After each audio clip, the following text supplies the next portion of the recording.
మొత్తం పెబ్బేర్ ఎకనామీ అంతా కూడా డిస్టర్బ్ అవుతుంది. కాబట్టి ఆ 32 acres కి సంబంధించి కనీసం దేవుడి గుళ్ళన్నా సిగ్గుపడి వదిలేయాలని చెప్పి నేను దాని వెనుక ఉన్నటువంటి పెద్ద మనుషులందరినీ కూడా హెచ్చరిస్తా ఉన్నాను. ఎందుకంటే ప్రజలైతే ఊరుకునే పరిస్థితి లేరు. అఖిలపక్షం పెట్టుకొని పోరాటాలు చేసిండ్రు, దాన్ని ఆపిండ్రు, సైట్ కూడా ఆపడం జరిగింది. కాబట్టి ఇది డెఫినెట్ గా ప్రజల నుంచి వస్తున్న విషయాన్ని హెచ్చరికగా భావించి ఆ కబ్జా కోర్లను సపోర్ట్ చేయడం పెద్ద పెద్ద నాయకులు బంద్ చేసుకోవాలని కూడా ఈ సందర్భంగా నేను డిమాండ్ చేస్తా ఉన్నాను. అట్లనే డంపింగ్ యార్డ్ పెబ్బేరులో తీసుకుపోయి మోడల్ స్కూల్ పక్కన పెట్టారు. పక్కనే స్కూల్, పిల్లలకు ఇబ్బందిగా ఉంది. దాన్ని దయచేసి తొలగించాలని కోరుతున్నాం. పెండింగ్ బ్రిడ్జెస్ ఉన్నాయి. ఇంట్రెస్టింగ్ ఉంది యాక్చువల్లీ. పెబ్బేరు నుంచి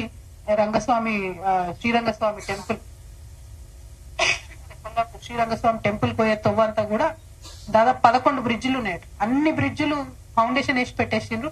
మరి కాంగ్రెస్ ప్రభుత్వం దాన్ని కొనసాగిస్తలేదు.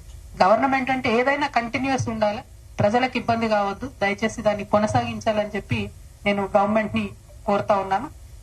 అదేవిధంగా మరి వనపర్తిలో కూడా సేమ్ స్టోరీ చెప్తున్నారు, కబ్జా స్టోరీ మార్కెట్ కి సంబంధించి. మరి కబ్జాలు ఏందో ఈ గోల్ ఏందో నాకు అర్థమైతలేదు. అది దీని గురించి ఎంక్వైరీ చేస్తా ఉంటే మీ జర్నలిస్టులకు ఇచ్చిన ఇండ్లు కూడా మళ్ళీ ఇప్పుడు వచ్చిన గవర్నమెంట్ కూడా తీసేసుకుందని చెప్పి తెలియజేస్తా ఉన్నారు. జర్నలిస్టులకు ఓన్లీ 2 దగ్గరలో నాకు తెలిసి ఇచ్చినాం. మా నిజామాబాద్ లో ఒకసారి 5 ఎకరాలు ఇచ్చినాం మేము. ఇస్తే దాన్ని కూడా ఇప్పుడు గవర్నమెంట్ రాగానే రద్దు చేసేసింది. ఇక్కడ ఒక 84-90 మందికి ఇస్తే ఇక్కడ కూడా గవర్నమెంట్ రద్దు చేసిందట. కాంగ్రెస్ గవర్నమెంట్ గుర్తు పెట్టుకోవాలి, జర్నలిస్టులతో పెట్టుకున్న వాళ్ళు ఎవరు బాగుపడలేదు చరిత్రలో. దయచేసి వాళ్ళకి ఇయ్యకియ్యక అక్కడనో ఇక్కడనో ఇచ్చినటువంటివి వాళ్ళకి యాస్టీస్ గా ఉండేటట్టు చూడండి. సరే ఇంకెవరికన్నా రాలేదు అంటే ఇంకా కొన్ని యాడ్ చేసి ఇవ్వండి, కానీ ఇచ్చిన వాళ్ళకి గుంజుకోవడం అయితే చాలా దారుణం అని చెప్పి ఈ సందర్భంగా నేను తెలియజేస్తున్నాను. మరిగా ముఖ్యంగా తెలంగాణ తెచ్చుకున్నదే నీళ్లు, నిధులు, నియామకాలు అనేటటువంటి కాన్సెప్ట్ తో. సో పాలమూరు రంగారెడ్డి కంప్లీట్ అయితే మొత్తం ఉమ్మడి మహబూబ్ నగర్ జిల్లాకు బెనిఫిట్ అవుతుంది అనుకున్నాం. రేవంత్ రెడ్డి గారు ఎప్పుడు ఒక మాట చెప్తా ఉంటాడు, నేను ఇదే జిల్లాలో పుట్టినా, ఇదే జిల్లాలో పెరిగినా, నేను పాలమూరు పులిబిడ్డనని చెప్తా ఉంటాడు. మరి పాలమూరు రంగారెడ్డి ప్రాజెక్ట్ కి అప్పుడు 33,000 కోట్లతో ప్రారంభమైన ప్రాజెక్టు ఇప్పుడు 52,000 కోట్లకు చేరుకున్నది ఎస్టిమేట్. కేసీఆర్ గారు ఉన్నప్పుడే 20,000 కోట్ల వరకు ఖర్చు పెట్టేయడం జరిగింది. ఇంకా కొంత అదనంగా ఫండ్స్ పెట్టుకుంటే కనీసం సగం కన్నా నీళ్లు వస్తాయి. అంటే యాక్చువల్ గా 9 లక్షల ఎకరాలకు నీళ్లు రావాలి. రేవంత్ రెడ్డి గారు ఇంకా కొంచెం అదనంగా ఒక 10,000 కోట్లు ఖర్చు పెడితే సగం అట్లీస్ట్ 4.5 లక్షల ఎకరాలకు నీళ్లు వచ్చే ఆస్కారం ఉన్నది. అంటే ఒకటే ఒక పెండింగ్ పాయింట్ ఏంటంటే Narlapur reservoir to Yedula reservoir ఒక 3.5 కిలోమీటర్ల స్ట్రెచ్ ఫినిష్ చేస్తే ఆల్రెడీ ఒకసారి వెట్రన్ చేసి ఉన్నారు. శ్రీశైలం నుంచి ఒక టీఎంసీ ఎత్తిపోసారు. కాబట్టి అట్లీస్ట్ ఒక సగం 4.5 లక్షల ఎకరాలకు మాత్రం నీళ్లు వస్తాయి. దాని మీద దృష్టి పెట్టాలని చెప్పి నేను కోరుతా ఉన్నాను. నేను ఏదుల రిజర్వాయర్ కి ప్రెస్ మీట్ తర్వాత వెళ్ళడం జరుగుతుంది. అక్కడ ఊర్లు అన్ని కూడా R&R ప్యాకేజ్ అంతా కూడా ఇచ్చున్నాం, అయినా కూడా కంప్లీట్ కాలేదు. మరి అంతకుముందు నిరంజన్ రెడ్డి గారు ఏదుల రిజర్వాయర్ పూర్తి చేసి 1,00,000 ఎకరాలకు నీళ్లు ఇస్తా అని చెప్పిండ్రు. వారు కూడా పూర్తి చేయించలేకపోయినరు. మరి ఒక్క అదనపు ఎకరానికి కూడా నీళ్ళు ఇవ్వకుండా, ఒక్క ప్రాజెక్టుకు నీళ్ళు ఇవ్వకుండా నిరంజన్ రెడ్డి గారు ఆయనకైనా పేరు నీళ్ళ నిరంజన్ రెడ్డి అని పెట్టుకున్నారట. మరి అది ఎందుకు పెట్టుకున్నారు నాకైతే ఇంతవరకు అర్థం కాలేదు. కనీసం ఒక్క ఎకరానికైనా నీళ్ళు ఇవ్వాలి కదా. పాత ఈ చెరువులు, కుంటలు ఇదివరకు ఉన్నాయే వాటి కనెక్టివిటీ చేసేసుకొని నేనే నీళ్ళు ఇచ్చేసిన అని చెప్పి పేరు పెట్టుకున్నారు. అది కరెక్ట్ కాదని చెప్పి నేను భావిస్తా ఉన్నాను. మరిగా ముఖ్యమంత్రి గారు ప్రధానంగా ఇవాళ ఒక మాట చెప్తుంటాడు పదే. ఇక్కడ ఆ మాట చెప్పాలి. ఏమంటాడు ఆయన, నేను అచ్చంపేటలో పుట్టినా, వనపర్తిలో చదివినా, కొడంగల్లో గెలిచినా, అంటే నాకు మొత్తం మహబూబ్ నగర్ జిల్లాతో సంబంధం ఉందని చెప్తా ఉంటారు. మరి అలా వనపర్తిలో మీరు చదువుకుంటే, మేము ఇప్పుడే కాలేజ్కి పోయేస్తున్నాం, పాలిటెక్నిక్ కాలేజ్ కి, రాజావారి కోట అది ఆయన అప్పుడు డొనేషన్ చేసినటువంటిది. మరి ఎందుకోసము దాన్ని మీరు పట్టించుకుంటలేరు? బీఆర్ఎస్ గవర్నమెంట్ ఇదివరకు 23 కోట్లతోని జీవో ఇస్తే కాంగ్రెస్ గవర్నమెంట్ రాగానే క్యాన్సిల్ చేసేసి, ఎందుకు అవసరం ఏముంది? మీకు 23 కాకపోతే 100 కోట్లు ఇవ్వండి. అల్టిమేట్ గా పాలిటెక్నిక్ కాలేజ్ ని దయచేసి కాపాడండి. ఎందుకంటే 850 మంది పిల్లలు ఉన్నారు. అందులో ఆడపిల్లలకు హాస్టల్ లేదు, మగపిల్లలకు హాస్టల్ లేదు. ఘోరమైన పరిస్థితి ఉంది. బీఆర్ఎస్ కూడా ఏం మొదటి నుంచి ఇవ్వలే. చివరి 1 ఇయర్ ముందు గవర్నమెంట్ లోంచి దిగిపోయే ముందు అప్పుడు ఇచ్చిండ్రు. అది కూడా జీవో ఇచ్చినాక ఓన్లీ 8 crores టెండర్ అయింది. అందులో కాంగ్రెస్ గవర్నమెంట్ రాగానే 8 crores కూడా తీసిపడేసి. అంటే ఈ కక్షపూరితమైన వ్యవహారం వల్ల మధ్యలో ఎవరు సఫర్ అవుతారంటే పిల్లలు సఫర్ అవుతారు. అక్కడ ఎంత దారుణంగా ఉందంటే 50 మంది టీచర్లు ఉన్నారు. టీచర్లు చెప్తారు కనీసం ఇంకా 50 మంది కావాలి అని చెప్పి. కానీ ఆ స్టాఫ్ కొరత, మొత్తం ఎక్కి చూసినా ఎక్కడ చూస్తే అక్కడ పాములు, కంప్లీట్ గా అసలు వాడలేనటువంటి పరిస్థితుల్లో కూడా పాపం పిల్లలు సర్వైవ్ అవుతున్నారు. కాబట్టి దయచేసి ప్రభుత్వం దృష్టి పెట్టాలని చెప్పి కోరుతున్నాం. మాకు ప్రత్యేకించి తెలంగాణ జాగృతికి సాంస్కృతిక సంపదను కాపాడడం అనేది ప్రధానమైన అంశంగా ఇన్నేళ్లు మేము పనిచేసినాం. కాబట్టి ఫిబ్రవరి 13 వరకు ఈ ప్రభుత్వానికి మేము గడువు ఇస్తున్నాం. మీరు రంగులేయండి, రిపేర్ చేయండి. ఫిబ్రవరి 13 ఎందుకంటే అప్పటి వరకు మా జనంబాట కార్యక్రమం కొనసాగుతుంటది. కాబట్టి అప్పటి వరకు మీరు చేయకపోతే ఫిబ్రవరి 13 తర్వాత మేమే వస్తాం, మేమే రంగులేసుకుంటాం, మేమే రిపేర్ చేస్తాం, మేమే ప్రజలకు సౌలభ్యం అయ్యేటట్టు చేస్తాం. అదేవిధంగా ఆ పిల్లలకు వాళ్ళు అనుమతిస్తే జనవరిలో ఒక జాబ్ మేళా కూడా పెడతామని మేము ప్రపోజల్ చేయడం జరిగింది. వాళ్ళ అధ్యాపకులు వారంతా కూడా ఆలోచన చేసుకొని చెప్తామని చెప్పడం జరిగింది. ఇక సీఎం గారు రేవంత్ రెడ్డి గారు ఎప్పుడు ఒక మాట గట్టి చెప్తుంటాడు, నేను 1 కోటి మంది ఆడబిడ్డల్ని కోటీశ్వరులు చేస్తామని చెప్తుంటాడు. చెప్పి ఆయన ఒక 2 పథకాలు ప్రారంభించాడు. ఆ 2 కూడా మన ఉమ్మడి మహబూబ్నగర్ జిల్లాలో ప్రారంభించారు. కాబట్టి ప్రెస్ మిత్రుల దృష్టికి రావాలని చెప్తా ఉన్నా. ఒకటి, నేను ఆడబిడ్డలకు బస్సులు కొనిచ్చిన అని చెప్తున్నాను. ఈ బస్సులు అనేటివి మండల సమాఖ్య ఆధ్వర్యంలో కొంటున్నారు. ఒక్క బస్సు, ఒక ఆర్టీసీ బస్సుకి 36 లక్షల రూపాయలు అవుతుంది. 36 లక్షల రూపాయల్లో గవర్నమెంట్ ఏం చేసిందంటే 30 లక్షలేమో ఫండ్ ఇచ్చి 6 లక్షలేమో మండల సమాఖ్య కలుపుకోవాలి. అంటే ఈ 36 లక్షలతోనే ఒక బస్సు కొంటాం. ఈ బస్సు కొని ఆర్టీసీ కిరాయికి ఇస్తారు. ఆర్టీసీ కిరాయి ఇస్తే ఆర్టీసీ ఏం చేస్తుంది, నెలకు 69,000 రూపాయలు కిరాయి ఇస్తారు. ఈ 69,000 రూపాయలు ఎవరి చేతిలో ఉంటాయి, మండల సమాఖ్య చేతిలో ఉంటాయి. ఆ 69,000 రూపాయల నుంచి మండల సమాఖ్య దాదాపు 19,000 రూపాయలు వాళ్ళ ఖర్చులకు వాడుకోవచ్చు. వాడుకోగా మిగిలిన 50,000 రూపాయలు ఏవైతే ఉంటాయో ఆ 50,000 రూపాయలు కూడా ఆ మండలంలో ఉన్నటువంటి అన్ని వేల మంది మహిళల్లో ఏదో ఒక మహిళలకు 50,000 రూపాయలు లోన్ ఇస్తారట. లోన్, గ్రాంట్ కాదు, రివాల్వింగ్ ఫండ్ కాదు, ఏం కాదు, ఓన్లీ లోన్. ఆల్రెడీ లోన్ రానే బట్టే మహిళా గ్రూప్ లో ఉన్న ప్రతి ఒక్కరికి లోన్ రానే బట్టే. ఇంకా ఒక్కొక్కసారి ఏంటంటే వాళ్ళ టార్గెట్ మీట్ అయితే లేవు అని చెప్పి అదనంగా లోన్లు ఇస్తారు. ఉత్తరాయణ అంటే కూడా లోన్లు ఇస్తున్నటువంటి పరిస్థితి ఉన్నది. ఇప్పుడు ఇంత బస్సు పెట్టి మొత్తం ఇంత కథ చేసి వచ్చేది 50,000. ఆ 50,000 కూడా లోనే ఇస్తుంది. మరి ఎవరు కోటీశ్వరులు అవుతారు దీంతో?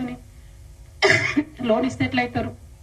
At the same time petrol bunk జిల్లా సమాఖ్య చేతిలో ఉంటుంది. ఆ వచ్చేటటువంటి ఏదన్నా 1 లక్షలో 2 లక్షలో మిగిలితే అది కూడా జిల్లా సమాఖ్య చేతుల్లో ఉంటుంది. మళ్ళా దాన్ని కూడా ఏం చేస్తారు, ఆ జిల్లాలో ఉండే అన్ని వేల మంది మహిళలలో ఎక్కడో ఎవరో ఒకరికి లోన్ ఇస్తారు తప్పితే ఏమీ గ్రాంట్ కాదు. కాబట్టి మీరు ఏదైతే 1 కోటి మంది మహిళలను కోటీశ్వరులు చేస్తామని చెప్తున్నారో అదంతా ఉట్టి ట్రాష్. ఆడబిడ్డల్ని మోసం చేయడం తప్ప ఇంకోటి ఏం లేదు. రేవంత్ రెడ్డి గారు ఆడబిడ్డల్ని నిజంగా మీరు కోటీశ్వరులు చేయాలనుకుంటే రివాల్వింగ్ ఫండ్ ఇవ్వండి. ఒక్కొక్క ఆడబిడ్డ తన చిన్న వ్యాపారం పెట్టుకోవాలంటే 5-6 లక్షల వ్యాపారం పెట్టుకోవాలంటే 3 to 4 lakhs మీరు ఫండ్ ఇచ్చేయండి. డైరెక్ట్ ఒక 2 lakhs లోన్ ఇవ్వండి. ఆమె ఎదుగుతుంది, ఏదన్నా కొనుక్కుంటది, దాంతో కొంత డెవలప్మెంట్ అవుతుంది. అట్లా చేయలేకపోతే మీరు అబద్ధాలు చెప్పడం బంద్ చేయండి. కోటీశ్వర్లను చెప్తాం అని చెప్పి మసిబూసి మారేడుకాయ చేయడం కరెక్ట్ కాదు. మీరు నిజంగా అచ్చంపేటలో పుట్టి వనపర్తిలో చదివి కొడంగల్లో గెలిచిన అంటే అచ్చంపేటలో ఉన్న ఆడబిడ్డలకు తులం బంగారం ఇవ్వండి ఫస్ట్. వనపర్తిలో ఉండేటటువంటి ఆడపిల్లలకు స్కూటీలు ఇవ్వండి ఫస్ట్. కొడంగల్లో ఉన్నటువంటి మా మహిళలందరికీ కూడా 2,500 రూపాయలు ఇవ్వండి ఫస్ట్, మంత్లీ ఇస్తామని. అవి ఇస్తే వాళ్ళు ఏమైనా డెవలప్ అవుతారు. కానీ ఉట్టిగా అబద్ధాలు చెప్పడం చాలా దారుణం. ఇంకొకటి ఏం చేస్తున్నారు, మన తెలంగాణ బిడ్డలందరం బాగా సెంటిమెంటల్ పీపుల్. బతుకమ్మకు చీరలు ఇచ్చుకునేది ఇది వరకు, ఆయన అది తీసేసిండు. ఆయనకు అసలు సెంటిమెంట్ తెలంగాణతో మీ ముఖ్యమంత్రి గారికి సంబంధం లేదు. ఏంది సంబంధం ఆయనకు? ఇందిరమ్మని మస్కా కట్టాలి, ఇందిరమ్మ వాళ్ళ ఫ్యామిలీని మస్కా కట్టాలి. ఇప్పుడు ఇందిరమ్మ పేరుతో చీరలు ఇస్తున్నారు. సరే ఇస్తున్నారు, ఓకే. అందరికి ఇస్తున్నారు? లేదు, ఓన్లీ గ్రూప్లలో ఉన్న మహిళలకే ఇస్తారు. అంటే మరి వేరే ఆడబిడ్డల ఓట్లు అవసరం లేదా మీకు? నేను ఇవాళ ముఖ్యమంత్రి గారిని డిమాండ్ చేస్తా ఉన్నా, 18 సంవత్సరాలు నిండినటువంటి ప్రతి తెలంగాణ ఆడబిడ్డ కూడా మీరు చీర ఇవ్వాలి. 1. 2, మీరు ఇచ్చేదే 150 రూపాయల చీర. ఆ 150 రూపాయల చీర కోసం ఇప్పుడు ఏం చేస్తున్నారంటే ఈ మహిళా సంఘాలు నడిపేటోళ్ళు VOAలు అని ఉంటారు. ఆ VOAలు వచ్చిన ప్రతి ఒక్కరిది ఫోటో తీసుకోవాలి, పేరు రాసుకోవాలి, డీటెయిల్ రాసుకోవాలి. ఈ మాత్రం దానికి హైదరాబాద్ లో ఉన్న ఆడబిడ్డలు కూడా వనపర్తికి రావాలి, ఇక్కడ ఫోటో దిగాలి, తీసుకోవాలి. అంటే ఒక్కొక్కరికి ఒక్కొక్క అర్ధగంట పడుతుంది ఆ VOAలకి. సరే అర్ధగంట పట్టినా పని చేద్దామంటే ఇప్పుడు ప్రెషర్ ఏంది, 2 రోజులలో మీరు చీరలు ఇచ్చేయాలి, ఎందుకంటే ఎలక్షన్ కోడ్ వస్తుంది. ఏమాగం ఇది. అంతకుముందేమో ఇందిరమ్మ పుట్టినరోజు దగ్గర నుంచి సోనియమ్మ పుట్టినరోజు దాకా వస్తామన్నారు. అసలు వాళ్ళతో ఏం సంబంధం మనకు తెలంగాణకు? ఓ పండగకి ఇచ్చింది కాదు, దసరాకి ఇచ్చింది కాదు, దీపావళికి ఇచ్చింది కాదు, ఓ రంజాన్ కి ఇచ్చింది కాదు, క్రిస్మస్ కి ఇచ్చింది కాదు. ఈ ఇందిరమ్మ ఏంది, ఆ సోనియమ్మ ఏంది, మళ్ళీ మన ఆడబిడ్డలు ఇబ్బంది పెట్టడం ఏంది? ఇవన్నీ చేసి 150 రూపాయల చీర. అప్పుడు కూడా ఏం చేసినాం మనం ఇచ్చినటువంటి బతుకమ్మ చీరలు BRS గవర్నమెంట్ లో ఆధార్ కార్డు పట్టుకొని ఇచ్చేసి అయిపోతుండే. దానికి ఏముంది, ఇంట్లో ముగ్గురు ఉంటే ఒక ఆమె 3 ఆధార్ కార్డులు వచ్చి తీసుకుపోతుంది. చాలా పెద్ద విషయం ఏమున్నది, అది సెంటిమెంట్ లో చిన్న గిఫ్ట్ లాగా ఇచ్చే ముచ్చట. దాన్ని ఇంత కాంప్లికేట్ చేసి ఇంత ఒత్తిడి క్రియేట్ చేయడం అన్నది కరెక్ట్ కాదు.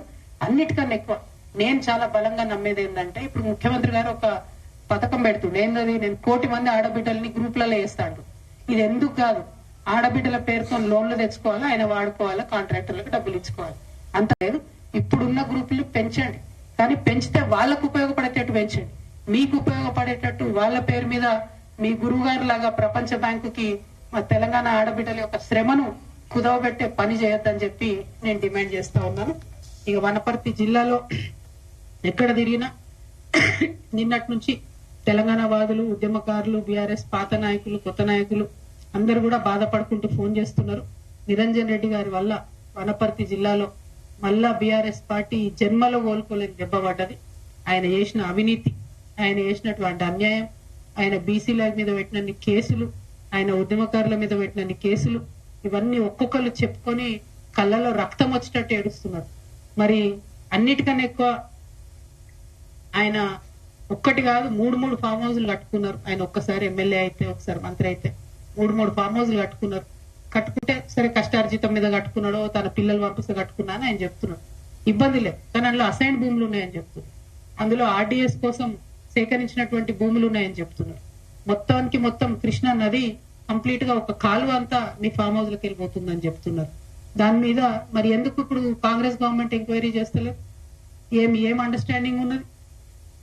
101% మరి నిరంజన్ రెడ్డి గారు చేసినటువంటి అవినీతి కేసీఆర్ గారికి తెలియదా? లేకపోతే ఈ అవినీతి పైదాకా పోకుండా హరీష్ రావు గారు కాపాడినరా? ఈ అవినీతి పైన తెలిస్తే కేసీఆర్ గారు నిరంజన్ రెడ్డికి టికెట్ ఇవ్వరని చెప్పి కాపాడినరా? ఇప్పుడైతే మీడియా ద్వారా నేను కేసీఆర్ గారి దృష్టికి తీసుకెళ్తున్నాను. ఇక్కడ ఏ ఒక్క చిన్న పిల్లగాని కదిలిచ్చినా కూడా గొల్లు అని చెప్పి ఆయన అవినీతి గురించి చెప్తా ఉన్నారు. ఘోరాతి ఘోరమైన అరాచకాలు జరిగినాయి ఇక్కడ. ఇట్లాంటి నాయకుల్ని ప్రజల మీద రుద్దడం ఎందుకు? ఉద్యమకారులను ఇబ్బంది పెట్టడం ఎందుకు? దయచేసి ఇట్లాంటి మనుషులు ప్రజా జీవితంలో ఉండకూడదండి. ఇంకా ఈయన మనిషి, ఈ పెద్ద మనిషి మా తండ్రి ఏజ్ ఉంటాడని ఆయన ఇన్ని రోజులు ఏమనలే నేను. ఈయనేందో ఈమె పుచ్చు వంకాయ సచ్చు వంకాయ అనేదో మాట్లాడుతున్నట. నిరంజన్ రెడ్డి గారు, మీరు మా తండ్రి వయసులో ఉన్నారు కాబట్టి చాలా మర్యాద ఇచ్చి ఈ అంశాలన్నీ చాలా గౌరవంగా చెప్తున్నా నేను. మీరు అక్కడ లోకల్ ఎంఆర్ఓ ఆఫీస్ కాలబెడితే కూడా చూసుకుంటూ ఉండిపోయారట.